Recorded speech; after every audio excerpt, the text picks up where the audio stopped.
High school प्रोग्रेडीज episode number 2 की starting में हमें दिखाया जाता है मासाटो किसी को सामान बेचने गया रहता है, लेकिन वो इंसान उनके सामान की काफी हद तक कम कीमत दे रहा रहता है और फिर वो कहने लगता है कि वो तो इतनी ही कीमत देगा, अगर वो चाहे तो अपने सामान को कहीं और बेच सकता है। ये सुन के मासाटो वहाँ से जाने लगता है। एल्क उसे रोकने की कोशिश करता है और कहता है वो लोग कहाँ पे जाएंगे। दूसरी तरफ वो शॉपकीपर कह रहा रहता है अगर तुम्हें कोई और शॉप मिले जो कि तुम्हारा सामान खरीदे तो मुझे जरूर बताना एल्क, क्योंकि यहाँ पे कोई भी बिना परमिट की चीजें बेच या खरीद नहीं सकता। आगे एल्क कह रहा रहता है मासाटो से कि उसने उसे पहले ही बताया था कि यहाँ पे नेचरलैंड्स के अलावा और कोई जगह नहीं है जहाँ पे वो अपनी चीजों को बेच सके। तो फिर मासाटो कहता है उसे थोड़ा बड़ा सोचने की जरूरत है। क्या उसे लगता है कि वो अगर अपने सामान को उतनी कम कीमत पे बेचते तो वो 1 महीना भी विलेज का निकाल पाते। साथ ही साथ उसे दूसरों का फायदा उठाना काफी पसंद है, लेकिन उसे खुद का फायदा उठवाना बिल्कुल पसंद नहीं है। उन्हें कई बार जो चीज चाहिए होती है उसके लिए उन्हें थोड़े कड़े कदम उठाने पड़ते हैं। मासाटो की ये सारी की सारी बात एक लड़की छुप के सुन रही रहती है। आगे मासाटो एल्क से कहता है अगर वो इस बिजनेस ट्रिप की जिम्मेदारी उसे दे देता है तो वो काफी सारे पैसे भी कमाएगा और उन सभी के सभी को एक अच्छा सा सबक भी सिखाएगा। एल्क मासाटो की बात को सुन के काफी ज्यादा चौंक जाता है और साथ ही साथ वो लड़की भी। साथ ही साथ मासाटो कहता है कि वो इनकी इस घटिया कंपनी को भी 1 हफ्ते के अंदर ही बंद करवा देगा। फिर सीन शिफ्ट होता है और हमें दिखाया जाता है अकात्सुकी सभी को मैजिक दिखा रहा रहता है। वो अपने एक रुमाल को ऊपर उछालता है और उसके बाद उससे बर्ड्स निकालता है, जो देख के सारे बच्चे काफी खुश होने लगते हैं। लेकिन उन सभी को लग रहा रहता है कि अकात्सुकी एक लड़का नहीं एक लड़की है। लायरल कहती है कि वो सभी उनके विलेज के लिए काफी ज्यादा काम कर रहे हैं।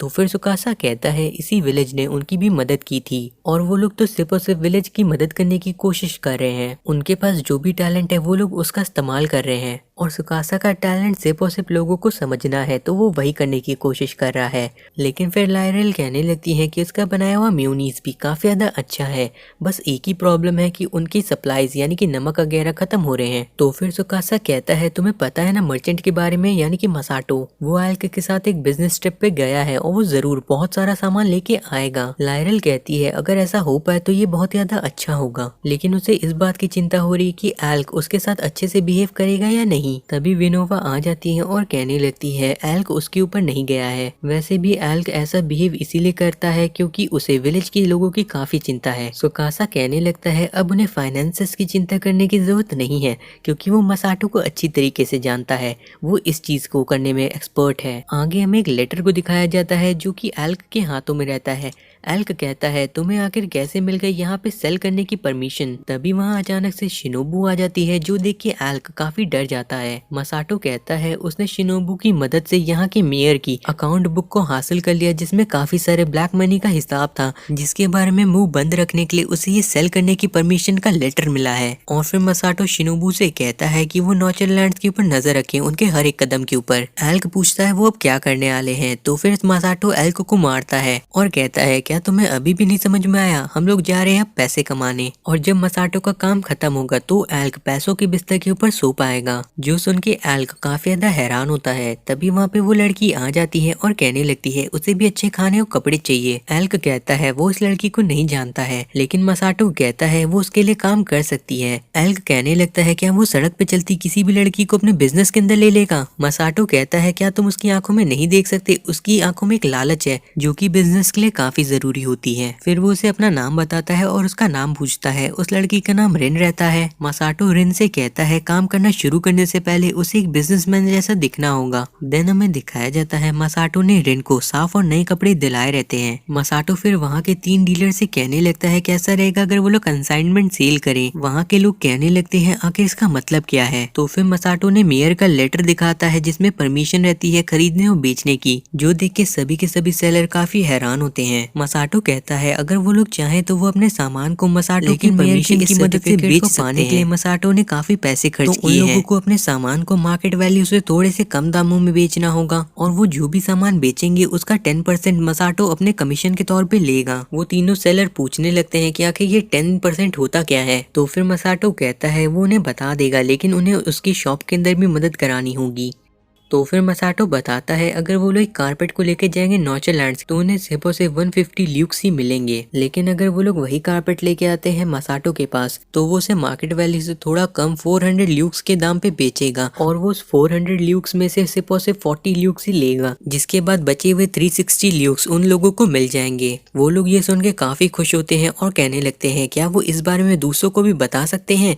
मसाटो कहता है हाँ बिल्कुल, जितने ज्यादा हो सके उतने ज्यादा लोगों को। वो सारे सेलर वहाँ से चले जाते हैं और मसाटो काफी खुश रहता है, लेकिन तभी मसाटो देखता है एल्क की ओर जो कि ज्यादा खुश नहीं रहता। मसाटो पूछता है क्या बात है, तो फिर एल्क कहता है उसे ऐसा लग रहा है कि वो लोग उन्हें धोखा दे रहे हैं। मसाटो कहता है जब उसका काम पूरा हो जाएगा तो सारे लोगों को बहुत सारा प्रॉफिट होने वाला है। उसके बाद हमें दिखाया जाता है उन्होंने एक छोटे से जगह पे शॉप वगैरह भी खोल ली रहती है और वहाँ पे उनके पास बेचने के लिए काफी सारे सामान रहते हैं। एल्क कहता है उन्होंने इसमें थोड़ा सा भी पैसा नहीं लगाया है, लेकिन वो लोग यहाँ पे अपने सामान बेच पा रहे हैं। मसाटो कहता है बिजनेस में पैसा होना जरूरी है, लेकिन भरोसा होना सबसे ज्यादा जरूरी है। नॉचरलैंड्स ने सारी चीजों को कम दामों में खरीद के सबके भरोसे का तोड़ दिया है और ये जो मेयर का सर्टिफिकेट है ये इस बात का सबूत है कि वो लोग भरोसेमंद है। एल्क कहता है उसे धीमे धीमे मसाटो की बात समझ में आ रही है। आगे हमें दिखाया जाता है वो सभी अपनी शॉप के अंदर खड़े होकर कस्टमर का इंतजार कर रहे रहते हैं। एल्क कहता है इसका कोई फायदा नहीं, कोई भी कस्टमर यहाँ पे नहीं आ रहा है।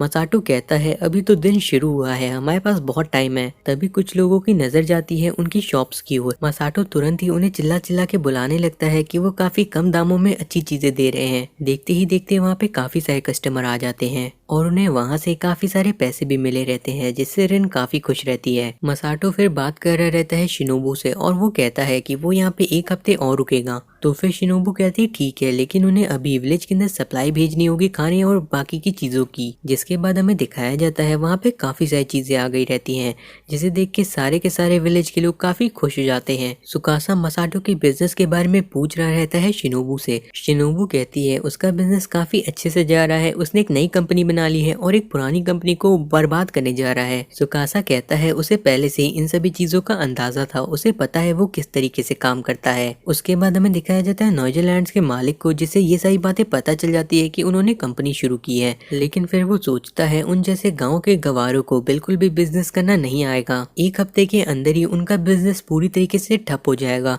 और उसके बाद वो लोग वापस आएंगे उसके पास तो वो उन्हें और भी 50% कम कीमत देगा। देन हमें दिखाया जाता है रिन क्यूकम्बर खा रही रहती है मेयोनीज लगा के और वो उसे खाने के बाद काफी ज्यादा अच्छी रिएक्शन दे रही रहती है, जिसे वहाँ के लोग देख के बहुत ही ज्यादा हैरान हो जाते हैं। साथ ही साथ उनके पास वहाँ पे बहुत सारा मेयोनीज रखा रहता है खरीदने के लिए। एल्क कहने लगता है आजकल वो लोग काफी बिजी रहने लगे हैं। तो फिर मसाटो बताता है ऐसा इसलिए क्योंकि ये वो सड़क है जहाँ पे लोग अक्सर आते जाते रहते हैं। तभी वहाँ पे एक इंसान आता है और वो कहने लगता है उसे मेयोनीज खरीदना है और वो अपना नाम क्लाउस बताता है। मसाटो कहता है अगर ऐसी बात है तो उसे मेयोनीज जरूर चखना चाहिए क्योंकि उसे ये बहुत पसंद आने वाला है। और फिर हमें दिखाया जाता है मसाटो मीटिंग कर रहा रहता है क्लाउस के साथ। क्लाउस कहता है उसने काफी सुना है मसाटो के नए बिजनेस करने के तरीकों के बारे में, जो कि उसे काफी ज्यादा पसंद आए, इसीलिए वो यहाँ पे आया है मसाटो से बात करने के लिए। और क्लाउस चाहता है कि मसाटो सी सर्पेंट कंपनी के प्रोडक्ट्स को भी बेचे। फिर हमें दिखाया जाता है उन्होंने काफी सारे बॉक्सेस लाए रहते हैं सी सर्पेंट कंपनी के प्रोडक्ट के। सी सर्पेंट कंपनी अब काम करने लगी है मसाटो के साथ। ये सुन के नॉचरलैंड्स के मालिक को काफी बड़ा झटका लगता है और कहता है लगता है मैंने तुम्हें अंडर एस्टिमेट किया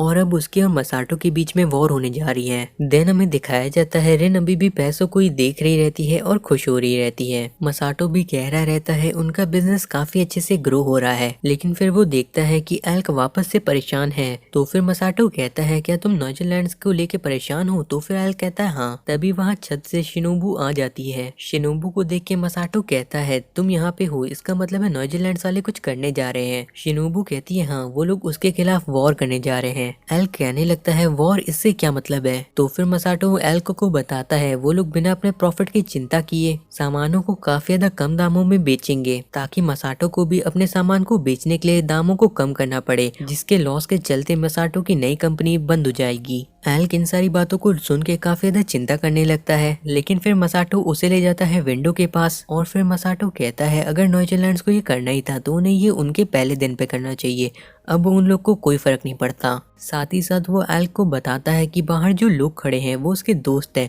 और उन्हीं की मदद से मसाटो अब नॉचरलैंड्स कंपनी को बर्बाद करेगा।